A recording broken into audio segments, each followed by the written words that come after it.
États-Unis, 2024. Haine, agitation et résignation.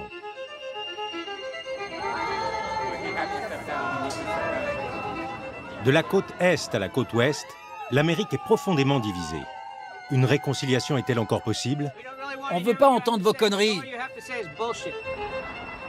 Qu'en pensent les électeurs? Ça me rend dingue. Qu'est-ce qui fait avancer les Américains?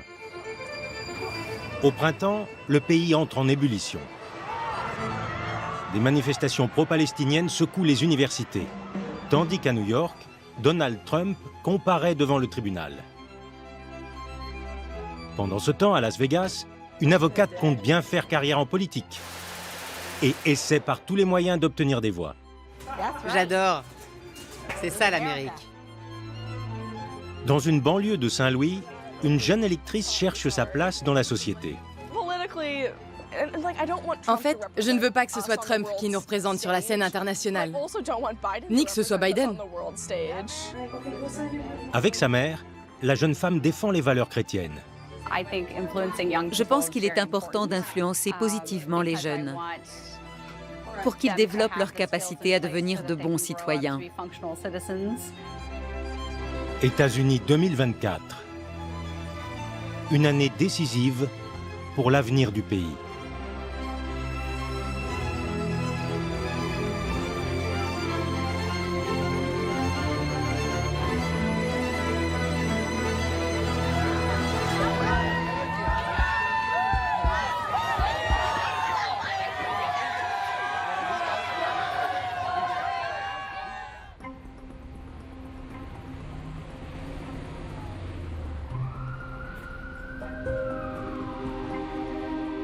New York, bastion du libéralisme, n'est pas épargné par les tensions. Au printemps, les fractures de la société américaine apparaissent clairement dans la métropole mondiale. État d'urgence devant le tribunal de Manhattan. Donald Trump doit y répondre de falsifications comptables destinées à dissimuler des paiements à une actrice porno en vue d'acheter son silence. Les images qui circulent depuis plusieurs semaines montrent des attroupements d'équipes de télévision et de New-Yorkais qui attendent devant le tribunal. Certains sacrifient beaucoup de temps dans l'espoir de voir Donald Trump sur le banc des accusés.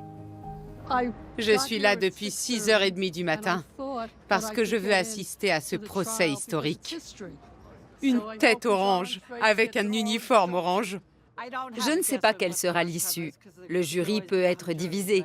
Mais bon, je pense que Trump est innocent. Trump est innocent.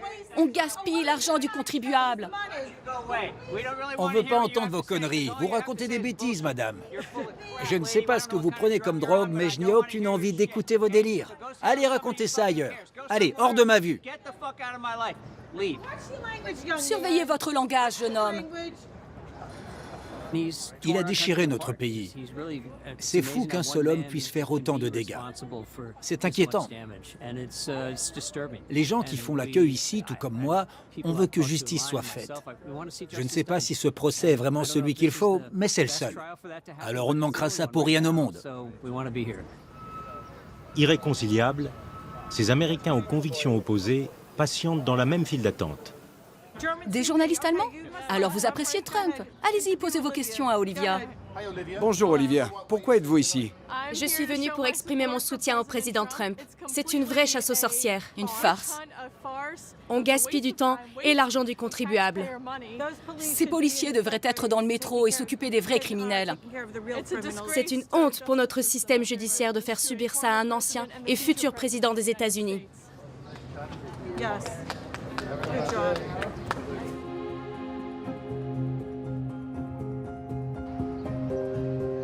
Quelques immeubles plus loin se trouve le quartier de Greenwich Village. À l'université privée The New School, la vie quotidienne est bouleversée depuis des semaines. Des étudiants et quelques enseignants protestent contre la guerre à Gaza et contre Israël. Aucune référence n'est faite au massacre du Hamas perpétré le 7 octobre 2023.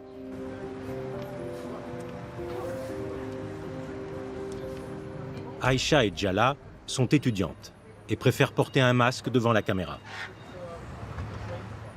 Nous manifestons parce que l'université a investi dans 13 ou 14 entreprises. Et nous demandons à l'établissement de se désolidariser de ces entreprises qui fournissent des armes à Israël. On refuse d'être complice. On est étudiante aux États-Unis et on paie des impôts. Donc on est complice, puisqu'une grande partie de l'argent des contribuables sert à financer ce génocide.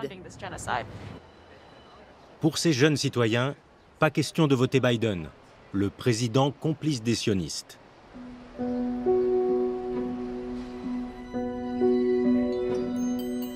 Avec la fin du semestre universitaire, les manifestations ont perdu de l'ampleur. Mais la vague des actions anti-israéliennes a déferlé avec virulence sur de nombreuses universités. Beaucoup d'étudiants juifs, comme Ariana, ne se sentent plus en sécurité.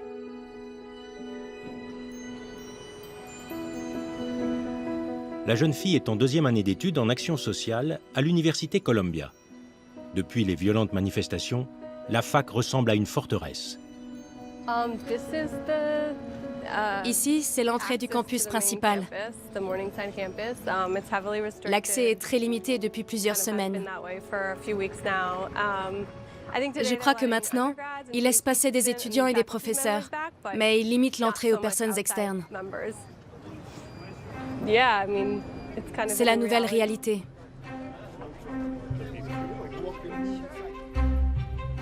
Les manifestations ont resserré les liens de la communauté juive.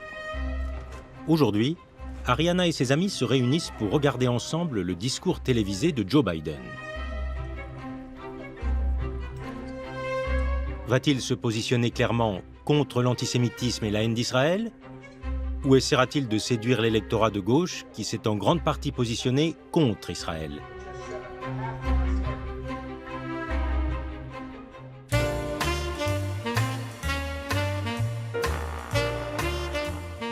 Reno est une ville dans l'État du Nevada. L'avocate Rhonda Kennedy a fait le déplacement depuis Las Vegas pour le meeting de ce soir. Elle compte bien faire carrière en politique et représenter les républicains dans la course au Sénat américain. Mais elle doit d'abord s'imposer au sein du parti face aux autres candidats. Aujourd'hui, Rhonda et ses rivaux se présentent aux membres du parti. J'ai peur de ne pas réussir à me contrôler, parce que je sais qu'on va m'attaquer. Mon autre moi pourrait prendre le dessus. Et dans ce cas, je me transforme en tyran. Je ne me contente pas de riposter. Je tranche carrément la gorge.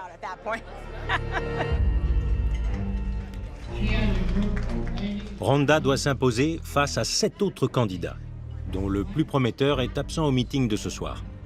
Il a le soutien de Donald Trump et n'a visiblement pas besoin de s'afficher ici.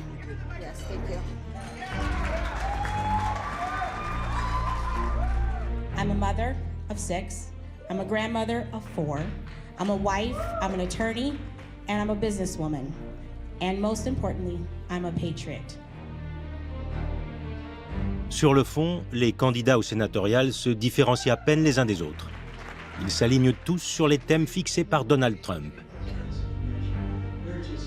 No increase in taxes, and power to the people, not the bureaucrats in the government. Always downsizing. Our American dream is under attack, and right now we have a nightmare.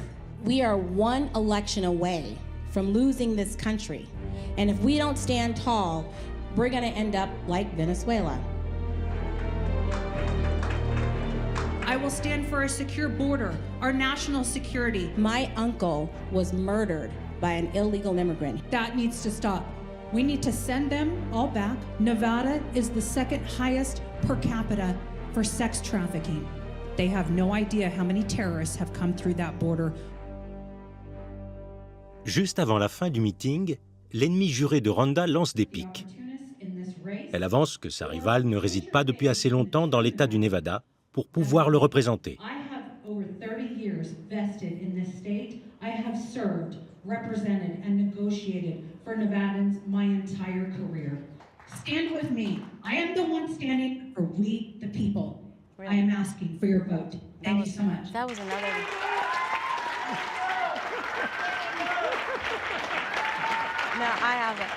Ça, c'était une attaque directe contre moi. Stéphanie, tu sais très bien que j'ai vécu ici en 2000. Donc, ne viens pas raconter que je n'ai jamais habité ni voté ici. C'est n'importe quoi. Et tu le sais très bien. C'est comme ça que tu vas réagir quand tu seras au Sénat. Tu vas fuir en cas de conflit. Tu es une lâche. D'ailleurs, c'est bien pour ça qu'elle ne sera jamais sénatrice. Tu es une lâche. Tu n'y arriveras jamais. Bonne chance. À vous aussi. Le comté de Cochise, dans l'Arizona. Ce no man's land désertique est le théâtre d'une réalité que les républicains, de Rhonda Kennedy à Donald Trump, reprochent au président Biden. Il aurait, selon eux, rendu la frontière avec le Mexique dangereuse, en ouvrant les portes à l'immigration clandestine et au trafic de drogue. Le shérif Mark Daniels se bat en première ligne contre le phénomène. Il est au service de la police depuis 37 ans, après un début de carrière dans l'armée. Pour cet homme, qui a consacré sa vie à la loi et à l'ordre, la situation à la frontière est inadmissible. Dans son comté, il a régulièrement affaire au cartel de la drogue.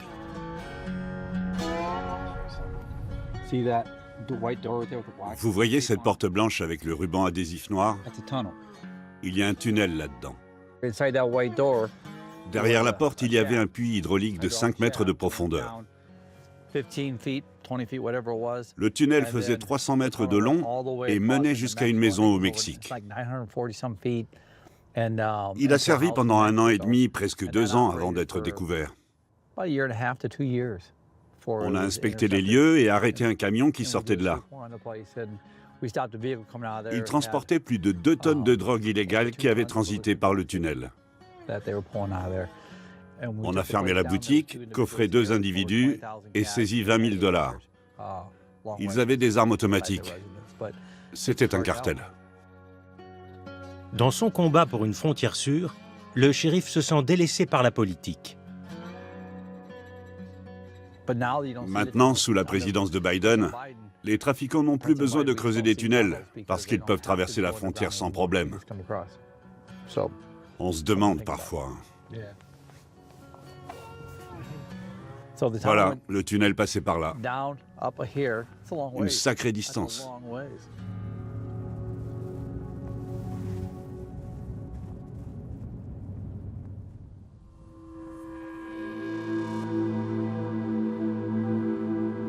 À Las Vegas, un quartier sécurisé, loin des casinos. Une ambiance à la Truman Show. Une sécurité achetée où les privilégiés restent entre eux. C'est ici qu'habite Rhonda Kennedy. À 7h30, c'est la routine matinale avec ses triplés et Mike, son mari.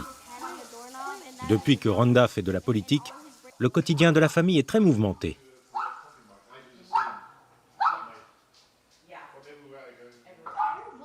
Rhonda est animée par une motivation profonde, la peur d'un gouvernement qui deviendrait trop puissant. Pour elle, les libertés individuelles passent avant tout, et elle inculque ses valeurs à ses enfants.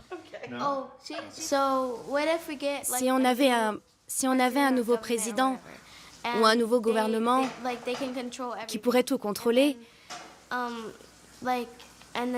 ça ferait que les gens n'auraient plus de droits. Ça serait la catastrophe. Je constate le recul de plus en plus important de la Constitution. Et je me dis que mes enfants vont grandir dans un pays sans droit. Je connais mes enfants. Ils me ressemblent beaucoup. Ils vont peut-être finir en prison parce qu'ils n'accepteront pas de se soumettre. Ils vont se battre. Mais dans son attachement inconditionnel à la liberté individuelle, Rhonda fait une exception. Elle est contre l'avortement. Et ce, bien qu'elle y ait eu elle-même recours à l'âge de 17 ans. Mais à l'époque, elle s'était laissée influencer, explique-t-elle. Aujourd'hui, elle s'oppose avec véhémence au droit des femmes à l'IVG. Une position qu'elle a continué à défendre même lorsqu'elle attendait ses triplés. En fait, on m'a proposé une interruption sélective de grossesse à cause des risques potentiels. Mais s'ils sont là tous les 3 aujourd'hui, c'est parce qu'on n'a pas suivi ces conseils. Et mes enfants connaissent toute l'histoire. Je ne leur ai rien caché. Donc, ils sont anti-avortement, comme moi. La mère de Rhonda avait 16 ans lorsque sa fille est née. Rhonda a grandi chez ses grands-parents et a dû se battre dès le plus jeune âge. Elle a connu des conditions difficiles, puis un ex-mari violent, avant de rencontrer le succès professionnel dans sa carrière d'avocate. J'ai parcouru un long chemin de solitude. Vous voyez, je suis un pur produit du rêve américain. C'est sans doute sa biographie qui l'a endurcie pour faire de la politique. Quoi qu'il en soit, son objectif est de devenir sénatrice du Nevada. Mais pour l'heure, elle n'est pas sûre de remporter les primaires républicaines. C'est une question d'argent. Je ne peux pas mettre 4 millions de dollars de ma poche dans cette campagne. C'est impossible. Malheureusement, ce n'est pas le meilleur candidat qui obtient le soutien du parti. Il faut être riche pour réussir.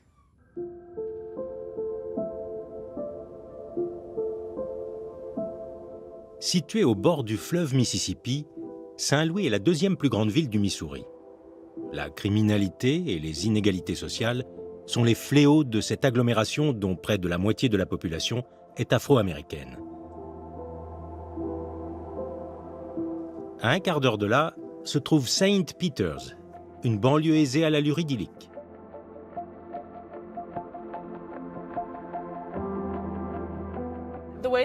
À un moment donné, à Saint-Louis, les Blancs en ont eu assez de voir arriver autant d'Afro-Américains. Dans les années 1920, il y a eu des vagues de départ et beaucoup d'habitants ont quitté le centre pour s'installer dans des banlieues comme celle-ci. On appelle ça la fuite des Blancs parce que c'est la population blanche qui a migré. Emma Crutchfield, 18 ans, a grandi ici. Ses parents voulaient offrir à leurs enfants un environnement sécurisé, à l'écart de la grande ville. Et ils rêvaient aussi d'une maison individuelle avec jardin. Il n'y a pas de transport en commun ici. Je me suis toujours déplacée à vélo jusqu'au jour où j'ai eu envie d'aller dans la ville d'à côté, ce qui n'est pas faisable à vélo. Quand on n'a ni voiture ni permis, on est dépendant de ses parents pour certains déplacements. Et puis, il faut prendre le bus scolaire, ce qui rallonge beaucoup les journées. C'est vraiment plus confortable avec une voiture.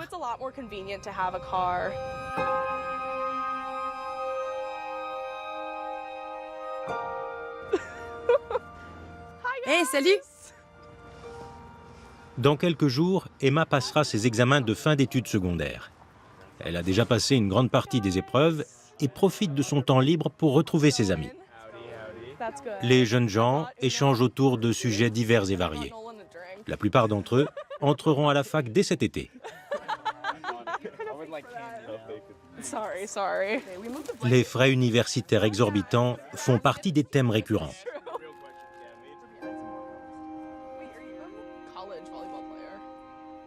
L'université Truman, par exemple, coûte 21 000 $ par an. Moi, je fais partie de la classe moyenne, donc je ne peux pas prétendre à des aides financières. Mais je ne suis pas non plus assez riche pour pouvoir financer mes études moi-même.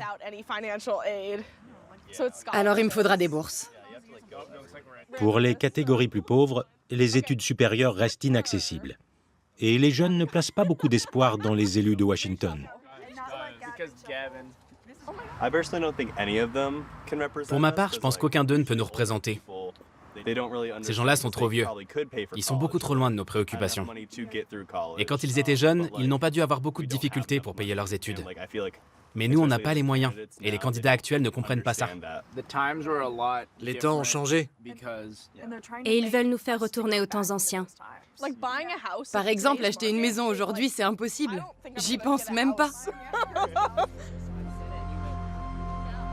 Ces jeunes citoyens vont pouvoir voter pour la première fois cette année. Mais l'enthousiasme pour les candidats est très mesuré. Malheureusement, on en est à se demander lequel d'entre eux est le moins mauvais. Mais on va voter en sachant que les deux sont pourris. Les autres pays qui nous observent doivent se dire « Oh là là, mais qui sont bêtes ?» Voilà, c'est notre cliché. En fait, je ne veux pas que ce soit Trump qui nous représente sur la scène politique internationale. Ni Biden, d'ailleurs. Oui, il est super vieux, il cafouille tout le temps. C'est clair.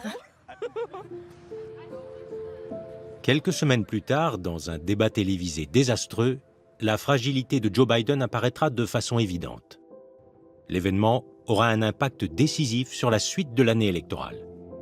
Mais pour aujourd'hui, assez parlé politique. Emma, son petit ami et le frère de celui-ci, décident de se rendre dans une salle de jeu. Les jeunes ont l'habitude de passer plusieurs après-midi par semaine en dehors de la bulle privilégiée de la classe moyenne blanche. Dance, dance, revolution.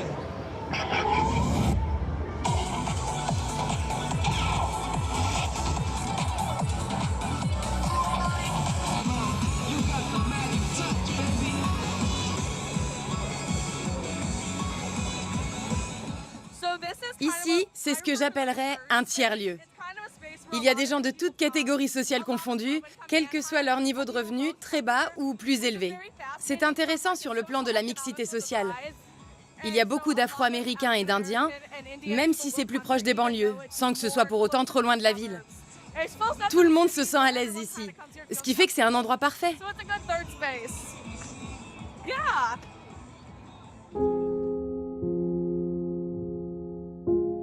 Ironiquement, les machines à sous parviennent à créer ce qui ailleurs se solde par un échec, à savoir dépasser, ne serait-ce qu'un peu, les clivages entre la population blanche et la population noire, la ville et la banlieue. Pennsylvanie, près de Pittsburgh. La petite ville de Clairton se trouve au cœur d'une région industrielle en déclin, la Rust Belt. Rich Latensy est maire honoraire depuis 10 ans. Il semble connaître personnellement presque chacun des 6000 habitants. Hi, honey. We're going to be doing hot dogs probably within this next 2-3 weeks. Okay? All righty, we'll see you over there. Huh? All right, you look different. He lost some weight. He was bigger. He lost a lot of weight. Okay. Rich mène un combat qui paraît sans issue. Un site internet vient de reléguer la ville de Clairton à l'avant-dernière place du classement des villes de Pennsylvanie. All right, so we're just looking at some development we're going to be doing down here, and then we're just talking about it. But good seeing you, ladies. You have a great day, okay? Muzz, good luck. I take care.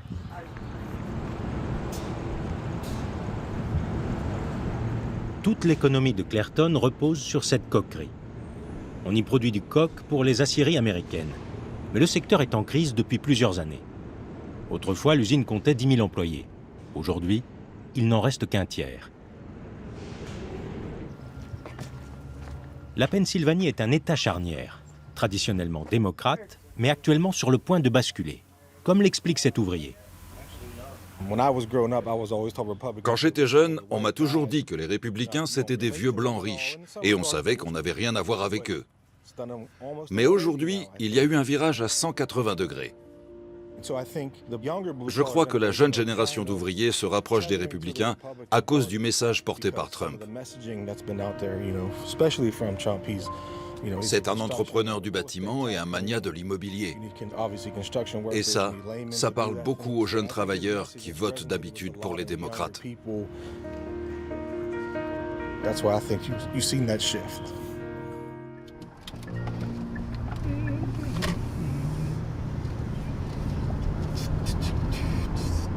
Quand le maire sillonne sa commune, il voit beaucoup de maisons vides. Les prix ont chuté. Une maison vaut environ 30 000 $. Personne n'est tenté de s'installer ici. Il y a quelques années, la situation de Clairton était encore pire. Rich se bat contre le déclin.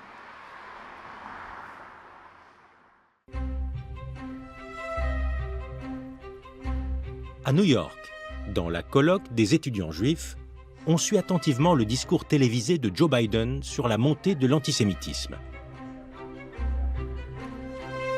College campuses, Jewish students blocked, harassed, attacked while walking to class. Ces jeunes gens se sentent bien seuls à l'université. Ils attendent aujourd'hui des propos clairs de la part du président. But there is no place on any campus in America, any place in America, for anti-Semitism or hate speech or threats of violence of any kind. On dirait un discours électoral écrit par quelqu'un qui travaille pour sa campagne. Non, absolument pas. Moi, je crois qu'il est honnête.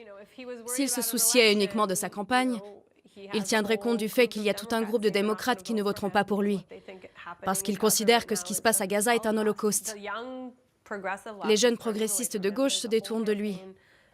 Il y a toute une campagne qui incite à ne pas voter pour lui et à ne pas voter du tout, ce qui fait des voix pour Trump. On sait bien ce qui va se passer si on ne vote pas. C'est Trump qui remportera les élections. Les fans de ce dernier ne se laissent visiblement pas décourager, et c'est avec conviction qu'ils voteront pour lui le 5 novembre.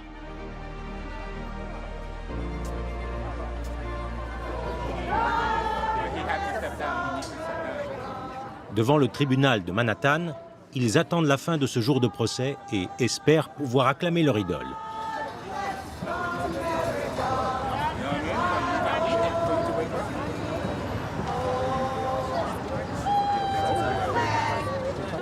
On est là pour soutenir Trump, parce qu'il se bat pour nous, les gens ordinaires. Et ce qui se passe là, c'est de la persécution politique pure et dure. Il suffit d'avoir le sens de la justice pour comprendre qu'ils ont tort.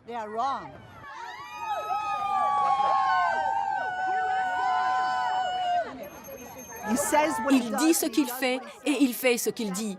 C'est ce que j'aime chez Trump. Tous les autres, c'est du blabla. Regardez ce qui se passe. Une miche de pain coûte $5. C'est complètement absurde. Tout est hors de contrôle. Le jour de procès touche à sa fin. Trump quitte le tribunal par une porte à l'arrière du bâtiment. Son cortège ralentit un peu. Maigre récompense pour ses adeptes. D'ici quelques jours, l'ex-président sera reconnu coupable par les jurés à l'unanimité de l'ensemble des 34 chefs d'accusation.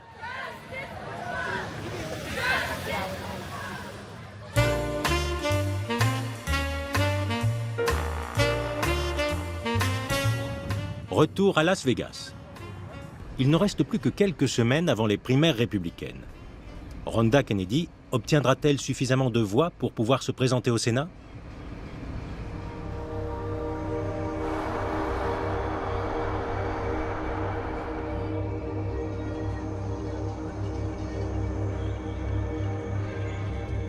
Aujourd'hui, la républicaine est en déplacement pour renforcer son profil de lobbyiste des armes.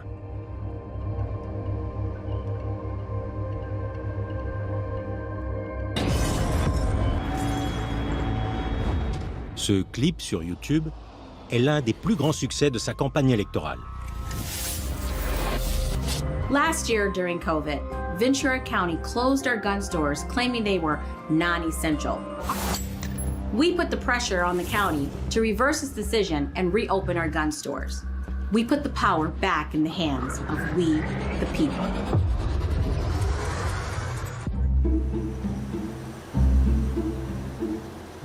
Rhonda tient à prouver qu'elle est capable de se battre, non seulement avec le code civil, mais aussi avec une arme à la main. Ce club de tir est accessible dès l'âge de 10 ans, et tant que le porte-monnaie le permet. Salut les gars! Salut, ça va? Pour cette mise en scène à la Rambo, Rhonda a fait appel à son équipe de community manager. Son passage au club de tir sera largement diffusé sur les réseaux sociaux. Vous avez vu, ils sont très accueillants ici. C'est un endroit génial. On a le choix parmi toutes sortes d'armes.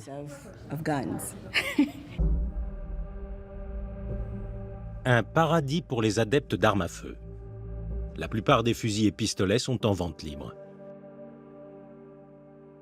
J'aime bien les modèles comme celui-ci. Et là, ça ressemble plutôt à un fusil M1A. C'est l'arme qui a servi à gagner la Seconde Guerre mondiale. Mais je vais tirer avec le numéro 20, un fusil semi-automatique AR-15. J'ai le même à la maison. C'est justement avec une arme à feu de type AR-15 que sera perpétrée quelque temps plus tard le premier attentat contre Donald Trump. Chez moi, j'ai un coffre-fort rempli d'armes. Je vous montrerai si vous venez. Et dans la voiture, j'ai mes armes de poing.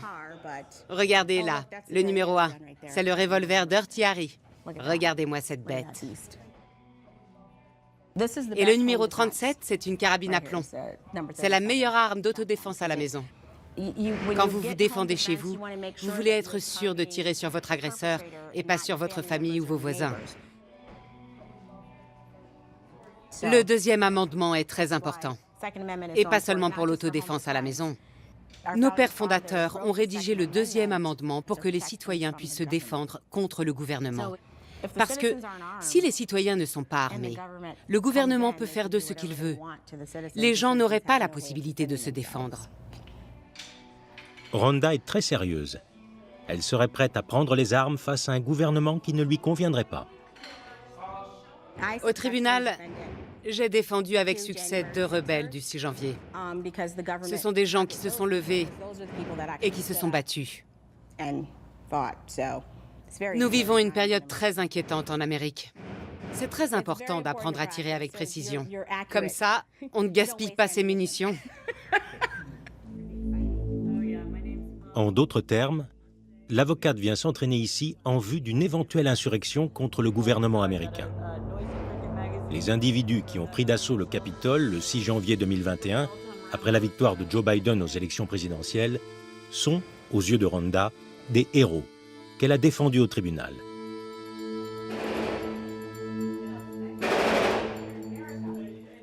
C'est le moment d'entrer sur le stand de tir, à la fois pour alimenter la campagne électorale et s'entraîner à la guerre civile. Everybody's here. Keep these on the whole time. We're gonna make some noise. Okay.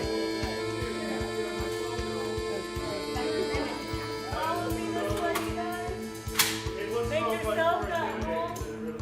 I got you just right here on the...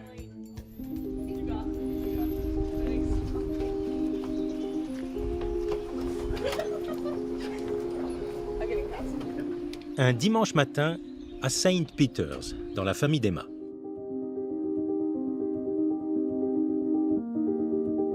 Comme chaque semaine, ils se rendent à l'église luthérienne de la banlieue. La paroisse défend des valeurs traditionnelles, en faveur de la famille classique, composée d'un homme et d'une femme, et contre l'avortement. Sur le plan politique, les luthériens sont conservateurs, sans être évangéliques.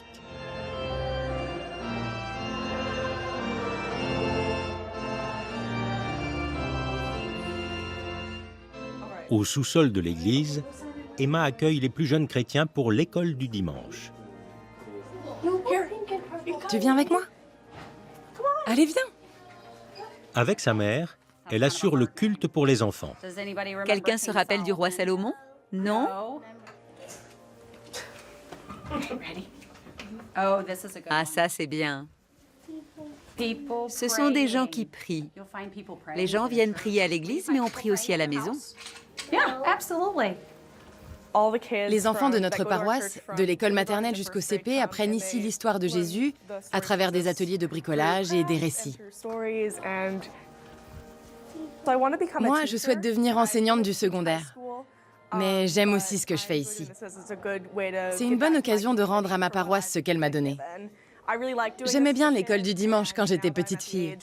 Et aujourd'hui, j'apprécie d'enseigner à mon tour. Tu pries 3 fois par jour? C'est très bien. Moi, dès que mon réveil sonne le matin, dès que j'ouvre les yeux, je fais une prière. Des enfants bien élevés, des familles honnêtes, un petit bout de monde blanc et intact dans un pays rempli de haine. Dans ce cas, tu peux demander pardon. On essaye de faire de notre mieux. Mais est-ce qu'on prend toujours les bonnes décisions? Non. Qu'est-ce qu'on peut faire si on s'est trompé? On peut réparer nos erreurs. Emma et sa mère essaient de résister avec des valeurs chrétiennes à la foire d'empoigne qui se déroule sur la scène politique américaine et aux informations télévisées alarmantes. J'essaye toujours de rester positive. Pour qu'ils comprennent qu'il y a de la lumière au bout du tunnel. Bien sûr, quand on regarde les infos, on est happé par tout le négatif qui existe dans le monde. Mais je pense qu'il est important d'influencer positivement les jeunes pour qu'ils développent leur capacité à devenir de bons citoyens. Et pour qu'ils soient gentils, tout simplement.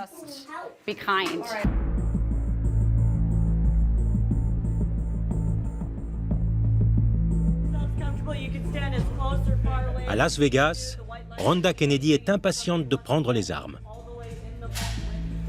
Alors, on va tirer aujourd'hui sur ces petits zombies.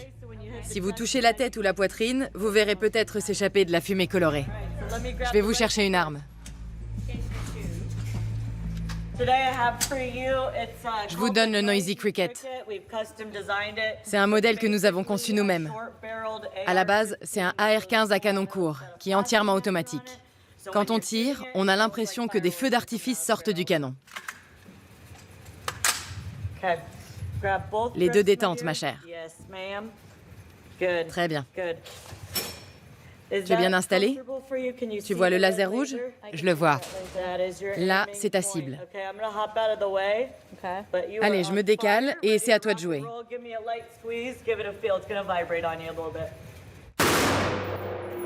Vas-y encore, c'est pas mal. Ok. Rhonda prétend joindre l'utile à l'agréable. Si elle s'est engagée en politique, ce n'est pas seulement pour s'amuser, mais aussi pour défendre le droit aux armes à feu, ainsi que d'autres libertés individuelles. Magnifique! Je t'embauche. J'adore. C'est ça l'Amérique. J'adore cette poussée d'adrénaline. Et la détonation quand on presse sur la détente. Et puis l'effet du recul. Mais le recul n'est pas si fort pour une arme aussi puissante. Moi qui suis petite, je n'ai pas eu de bleu ou autre. Et voici la mitrailleuse Rambo, avec 80 cartouches. Elle est très stable sur son trépied. C'est l'idéal pour se défendre chez soi.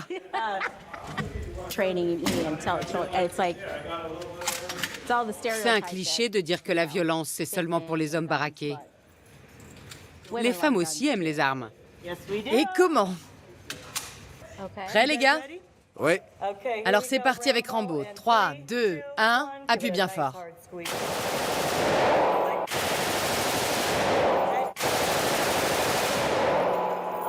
Appuie encore une fois.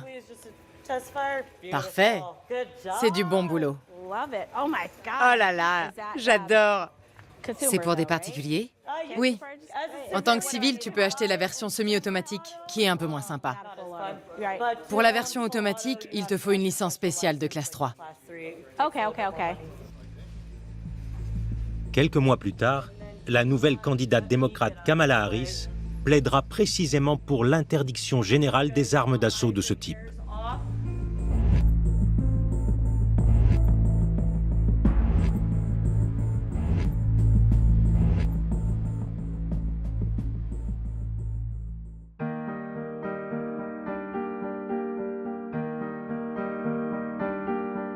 À Clairton, le maire honoraire ne manque pas d'idées pour rendre sa ville plus attractive.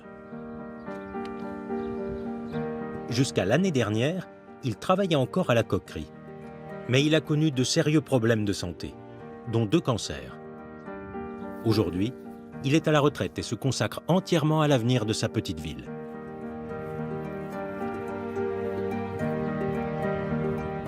Ici, il y avait des bâtiments qui étaient dans un état pire que ceux que vous voyez tout autour. Ils ont été démolis pour un nouveau projet.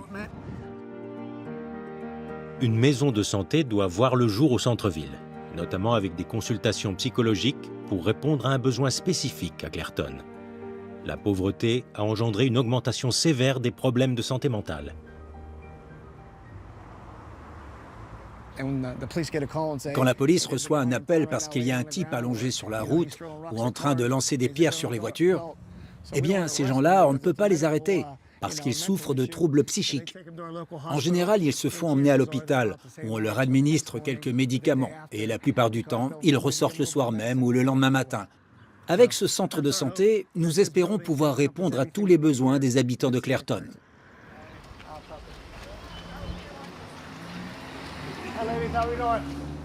Pour la jeunesse aussi, le maire a des projets d'envergure.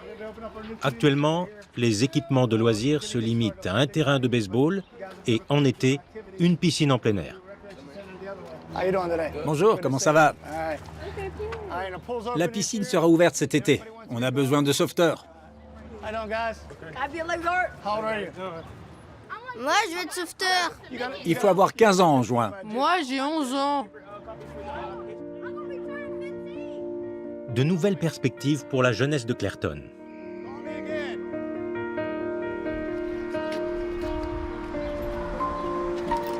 Le plus grand rêve du maire se trouve derrière cette porte. C'est une ancienne succursale bancaire, abandonnée depuis 12 ans. La commune a pu acquérir le bâtiment à un prix avantageux. La vision du maire est de transformer le hall principal en un espace sécurisé pour les jeunes, avec des tables de ping-pong et un coin pour faire les devoirs.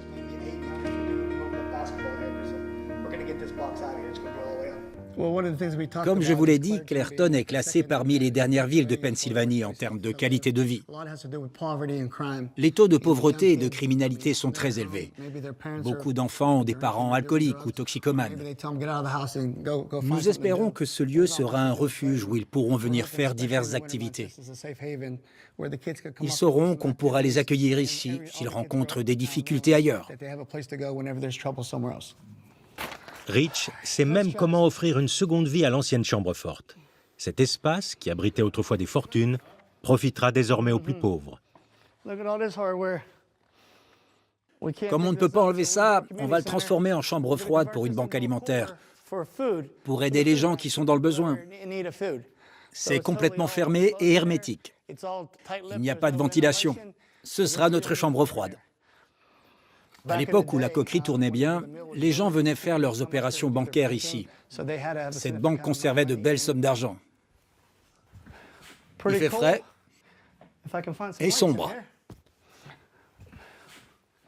Dans les années 1960, 70 et 80, on avait 119 commerces à Clairton. Aujourd'hui, il n'en reste que 34. C'était le bon vieux temps. Les clients avaient chacun un petit coffre-fort où ils déposaient leur argent.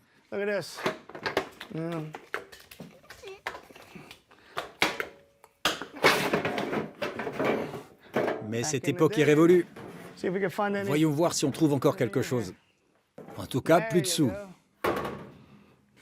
Par contre, il reste ces jolies petites boîtes.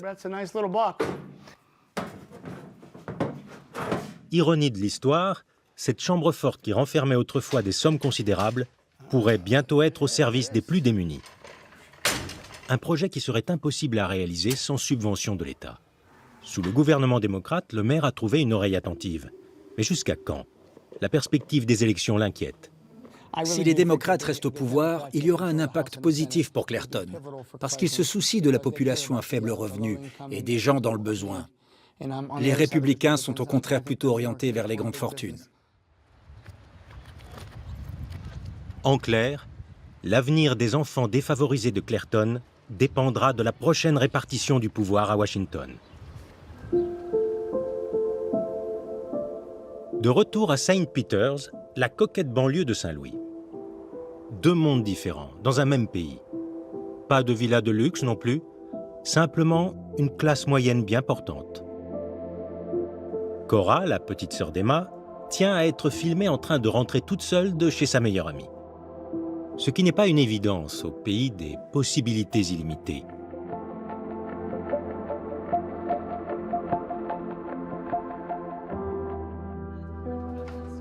Toute la famille participe à la préparation du dîner, y compris Nolam, le petit ami d'Emma. Dans quelques semaines, les deux jeunes quitteront ensemble leur banlieue pour rejoindre leur université, à 4 heures de route de chez eux. Je suis très attachée à ma famille. Je sais qu'il y a beaucoup de gens de mon âge qui ont hâte de quitter papa-maman pour être enfin indépendants à la fac. Pas moi. Je suis plutôt triste de déménager. J'aurais préféré rester avec les miens, où je me sens utile, surtout auprès de ma petite sœur. J'aime bien mon rôle de grande sœur. Ça va me manquer.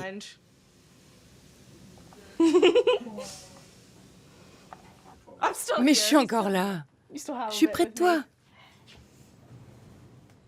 Pour Emma, le départ de la maison sera une étape difficile.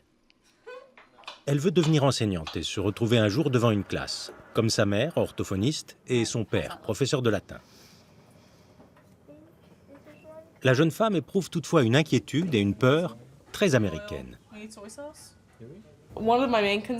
Une de mes plus grandes peurs, ce sont les fusillades dans les écoles. Devenir enseignant, c'est prendre des risques.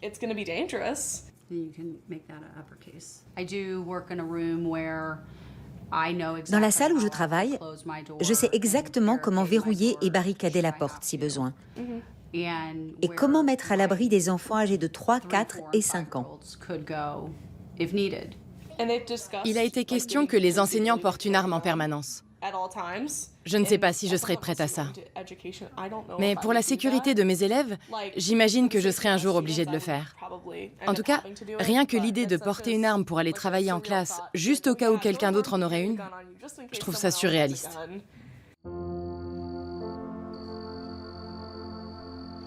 Malgré tout, avec son baccalauréat en poche et le campus en perspective, c'est un nouveau chapitre qui attend la jeune femme.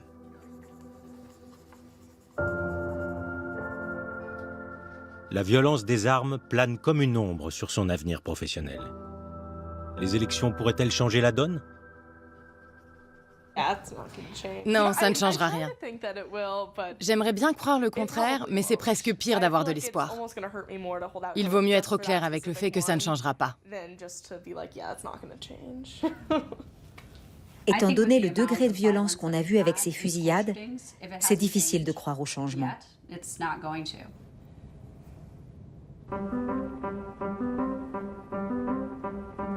Pendant ce temps, à Las Vegas, Rhonda Kennedy est repartie à la pêche aux voix. Aujourd'hui, elle a décidé de se focaliser sur les sans-abri.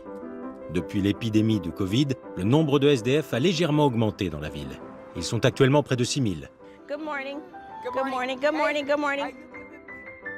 Si les chiffres sont incomparables avec ceux de New York ou de Los Angeles, où des dizaines de milliers de personnes vivent dans la rue, impossible de ne pas remarquer le problème ici aussi, à l'écart des casinos et des grands hôtels. Sur les trottoirs de cette avenue, les sans-abri passent des journées entières sous un soleil écrasant, sans ombre et sans espoir. Ces dernières années, le gouvernement démocrate du Nevada a réalisé quelques actions en faveur des plus démunis. La soupe populaire et les hébergements d'urgence pallient les situations les plus critiques. Merci beaucoup, merci. Vous avez ma voix. Merci, j'apprécie. Mais Rhonda n'a pas l'intention de proposer des aides sociales. Je suis Rhonda Kennedy et je suis candidate au Sénat. Ah bon? Ça m'intéresse. Je suis avocate en droit civil et constitutionnaliste. L'État ne devrait pas vous assister, mais vous donner des opportunités. Mais tous nos emplois sont délocalisés à l'étranger. Mon projet est de faire en sorte que ces emplois reviennent chez nous. Si vous aviez la possibilité de décrocher un job, vous iriez travailler? Regardez. Et je suis schizophrène. Vous bénéficiez d'un traitement? Je prends plus de médicaments. Ça fait trop longtemps que j'entends des voix. Ça me dérange plus. Je te laisse parler. Le rêve américain ne s'est pas réalisé pour cet homme. Et pourtant, il se dit prêt à voter pour Rhonda en tant que sénatrice et pour Donald Trump en tant que président.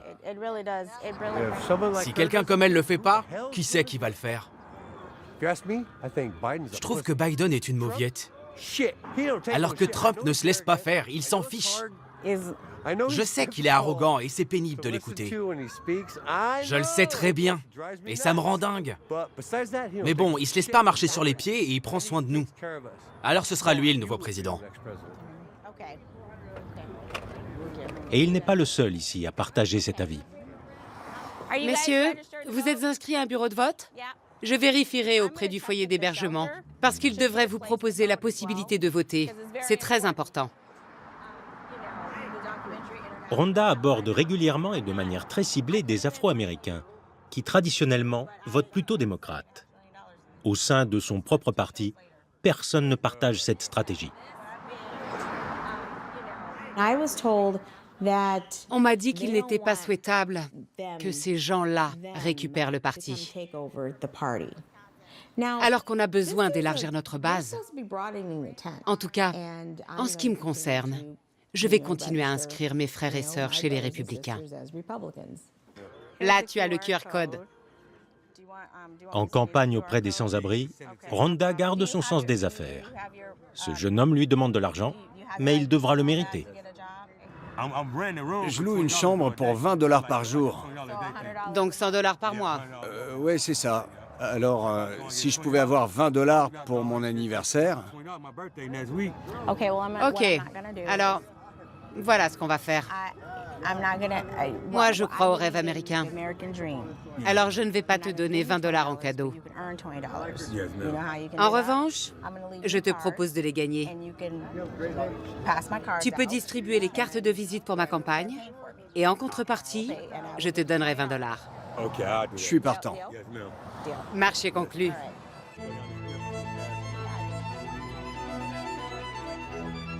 20 $ pour distribuer des cartes électorales. Le jeune homme s'en sort plutôt bien. De là à pouvoir rouler en Maserati, le chemin est encore long.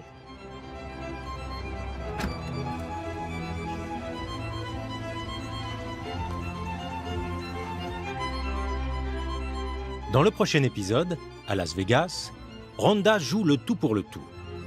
Sera-t-elle la candidate républicaine du Nevada? Ça fait des jours que je ne dors plus. Pendant ce temps, de jeunes activistes du mouvement Sunrise manifestent devant la résidence de la vice-présidente Kamala Harris. Un autre monde est possible! Tandis qu'à San Francisco, Austin et Charlos tentent d'aider des toxicomanes à la rue. Le Narcan permet de contrer les effets d'une surdose d'opioïdes. À San Francisco, les opioïdes font des ravages, surtout le fentanyl. L'Amérique dans le tourbillon d'une année électorale.